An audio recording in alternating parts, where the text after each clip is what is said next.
అజ్ఞాన కాలంలో అరబ్బులు ఆడపిల్ల పుడితే సజీవంగా పూడ్చేస్తారనే విషయం ప్రస్తావించారు. అప్పుడొక సహాబీ కన్నీళ్లు పెట్టుకుంటూ ఇలా చెప్పారు: ఓ ప్రవక్త, అజ్ఞాన కాలంలో నాకు పుట్టిన ఆడపిల్లలను నేను స్వయంగా పూడ్చేశాను. దానికి ప్రవక్త వారు అడిగారు, నీకు జాలి కలగలేదా?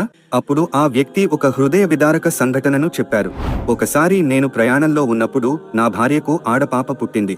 నేను చంపేస్తానని భయపడి ఆమె ఆ పాపను సజీవ సమాధి చేశానని అబద్ధం చెప్పింది. ఆ పాప మరో ఇంట్లో పెరుగుతూ పెద్దదయింది. ఒక రోజు ఇంటికి వచ్చి ఆ పాపను చూశాను. ఎంత అమాయకంగా, అందంగా ఉంది. నేను ఈ పాప ఎవరు అని అడిగాను. నా భార్య ఏడుస్తూ చెప్పింది, ఇదే మన కూతురు. నేను భయంతో ఎక్కడ సజీవ సమాధి చేస్తామని అబద్ధం చెప్పాను అని అసలు విషయం చెప్పింది.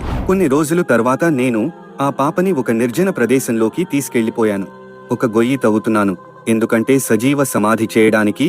ఎప్పుడైతే నేను గొయ్యి తవ్వుతున్నానో ఆ యొక్క మట్టి నా వెంట్రుకలపై పడుతుంటే నా కూతురు తన చిన్న హస్తాలతో శుభ్రం చేస్తుంది. నాన్న, నీ మీద మట్టి పడుతుంది, ఉండు, నేను దులుపుతాను. అయినప్పటికీ కూడా నా గుండె కదల్లేదు. చివరికి ఆ విధంగా నేను ఆ పాప అందులో పడేంతగా గొయ్యి తవ్వేశాను. ఆ తర్వాత ఒకేసారిగా ఆమెను ఆ గొయ్యిలో నెట్టేశాను.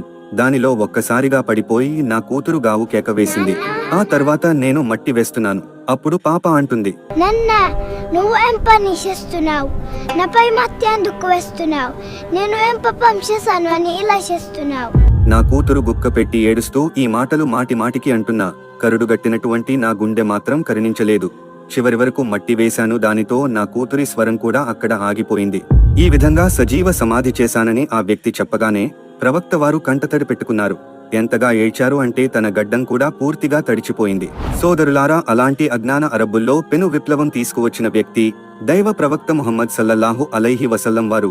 ఈ రోజు ఆడపిల్ల పుట్టిందంటే సంబరాలు జరుపుకుంటున్నారు. ఎందుకంటే దైవ ప్రవక్త ఇలా తెలియజేశారు: ఎవరికైనా ఒక్కరు, ఇద్దరు లేదా ముగ్గురు ఆడపిల్లలు పుడితే వారిని ప్రేమతో పెంచి విద్యాబుద్ధులు నేర్పి సంరక్షించి వివాహం చేయిస్తే ఆ ఆడపిల్లలు ఆ వ్యక్తికి నరకానికి అడ్డుకట్టగా నిలుస్తారు మరియు అల్లాహ్ అతనికి స్వర్గాన్ని ప్రసాదిస్తాడు.